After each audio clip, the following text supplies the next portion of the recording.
Lefter Maliqi është paraqitur në prokurorinë e posaçme SPAK, ku ka depozituar një kallëzim të ri lidhur me një tender publik që sipas tij lidhet me abuzime dhe ndikim politik në bashkinë e Kuçovës. Pas daljes nga ambientet e SPAK-ut, ai ka folur për media duke bërë akuzat të drejtë për drejta për klientelizëm dhe mosveprim nga organet e drejtësisë.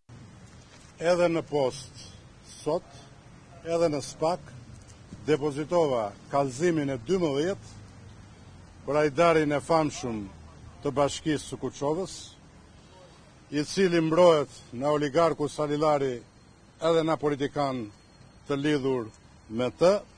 Këtu do të jap medjave përveç kallëzimit të sotshëm edhe një memo të katërt drejtuar Dumanit në ikje, i cili s'më ka dhënë asnjë përgjigje për 11 kallëzimet e para.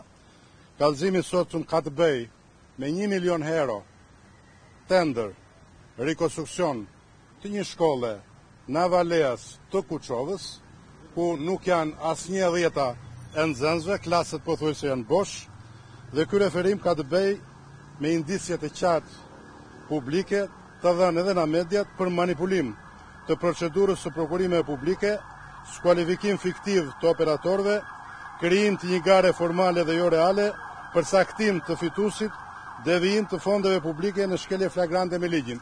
Këtë tender e ka marrë NIP-i i Sadri Abazit, pra lidhjet e qarta politike që ndodhin në Shqipëri.